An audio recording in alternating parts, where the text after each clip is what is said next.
pessoal, na aula de hoje a gente vai começar falando sobre distinguibilidade de estados. A gente já viu alguns exemplos em aulas anteriores, mas hoje com as ferramentas que a gente viu anteriormente, especialmente relacionadas à distância do traço entre dois estados quânticos, a gente vai ver qual é a estratégia ótima para distinguir entre dois estados.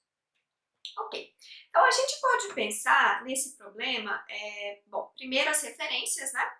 Então, essencialmente, a gente vai usar as primeiras seções do capítulo 12 do livro do Nielsen Schwang.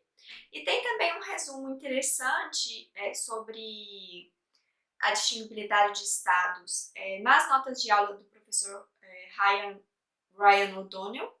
E essas notas de aula, o link para essas notas de aula está disponível tanto no site quanto no Moodle da disciplina, ok?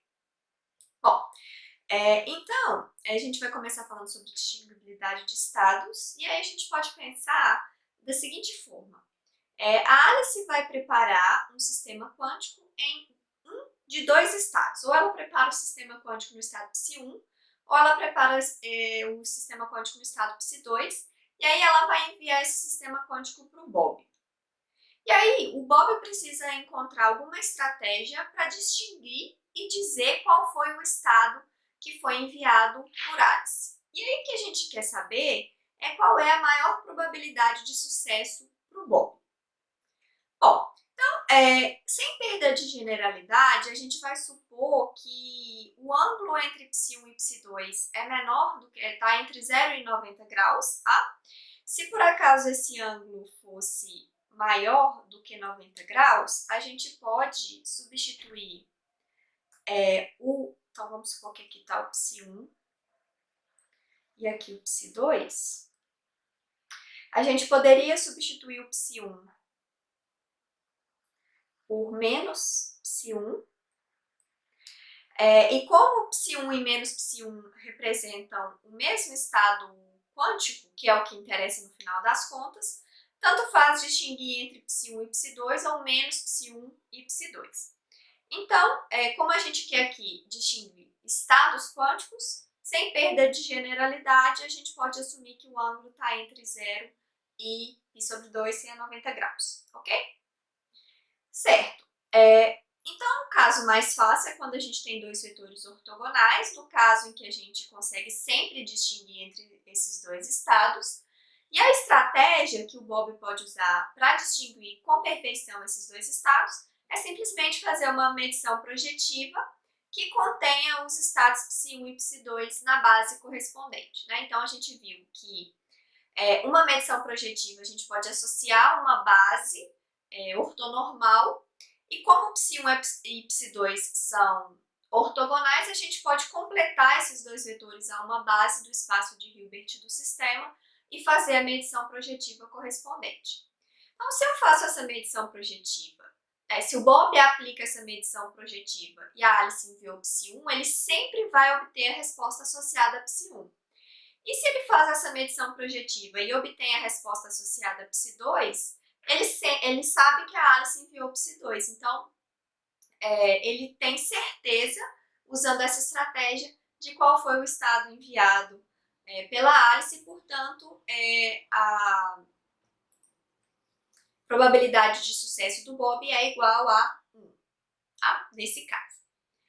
No entanto, se a gente tiver estados que não são ortogonais, eu nunca vou conseguir criar uma estratégia que me dê uma probabilidade de sucesso exatamente igual a 1, tá?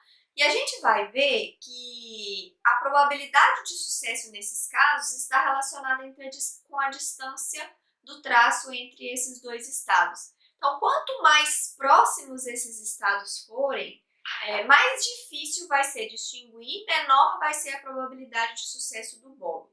E quanto mais próximos de serem ortogonais forem esses vetores, melhor vai ser a possibilidade do Bob distinguir entre eles. A gente vai ver isso quantitativamente em breve. Ok, então, ainda para estados puros, a melhor estratégia que a gente tem é fazer o seguinte: a gente vai escolher uma medição projetiva que tem as seguintes características, tá? Como eu estou querendo distinguir entre dois vetores, o que importa para mim são esses dois primeiros aqui.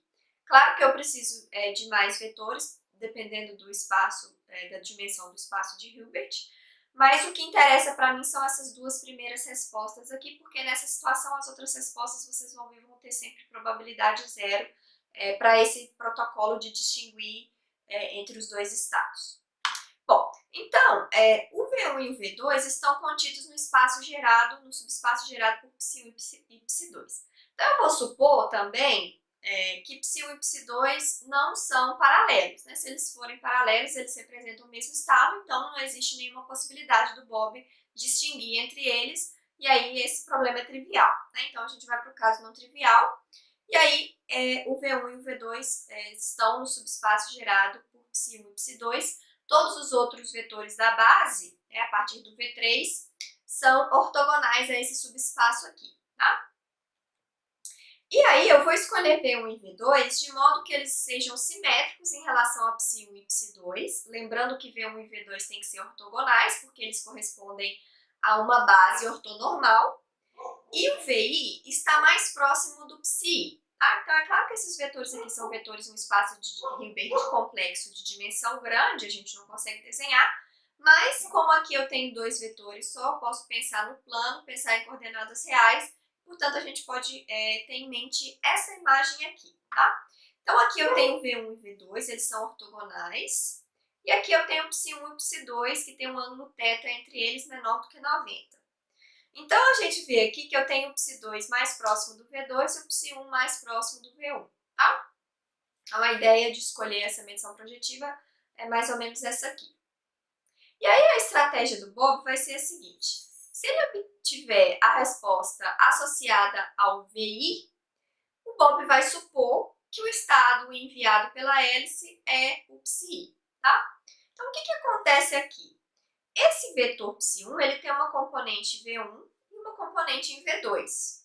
Só que como ele está mais próximo do V1, a componente em V1 é muito maior do que a componente em V2. Então, existe uma probabilidade muito maior de obter a resposta V1 se eu tenho Psi1 do que obter a resposta V1 se eu tenho Psi2 e vice-versa. Então, existe uma probabilidade de eu ter o estado Psi1 e obter a resposta V2, mas essa probabilidade é menor. Então, por isso, a gente vai usar essa estratégia aqui, tá? Então, vamos ver qual que é a probabilidade de sucesso do Bob usando essa estratégia. Bom, então a gente tem aqui o vetor V1, aqui o vetor V2, que a gente tem Psi1, ops, aqui é Psi2, tá?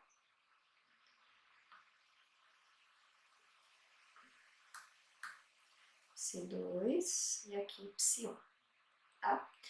Então, supondo que a Alice vai enviar Psi1 e Psi2 com probabilidade meio, a probabilidade de sucesso vai ser meio vezes a probabilidade de obter V1, dado que eu tenho Psi1, mais meio vezes a probabilidade de obter V2, dado que eu tenho Psi2, tá? Por simetria, a probabilidade de obter V2, dado que eu tenho Psi2, é igual à probabilidade de obter V1, dado que eu tenho Psi1. Então, como eu tenho meio de cada, elas são iguais, pela simetria do problema, eu preciso simplesmente calcular qual é a probabilidade de obter V1, dado que eu tenho Psi1. Tá? Então, essa vai ser a probabilidade de sucesso para o Bob. Então, é a probabilidade de obter a resposta associada a V1, dado que eu tenho Psi1, que é a mesma coisa que o produto interno entre Psi1 e V1 ao quadrado. Tá? Então, é a probabilidade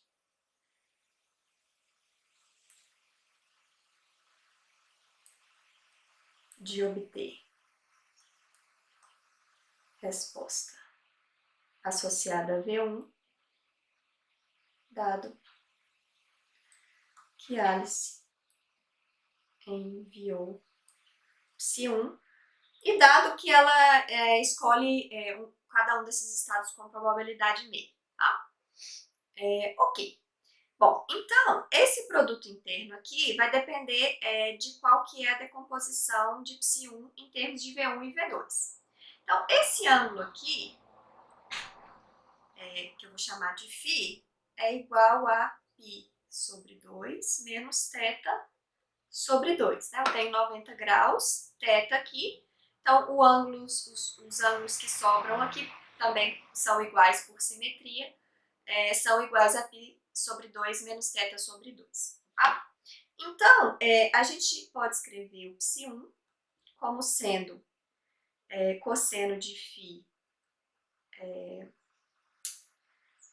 V1 mais seno de φ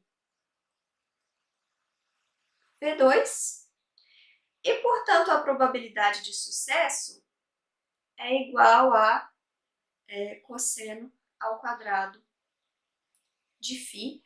Lembrando, claro, que V1 e V2 são ortogonais porque eles fazem parte de uma base ortonormal associada a uma medição projetiva. Tá? Ok. Então, esse cara aqui é cosseno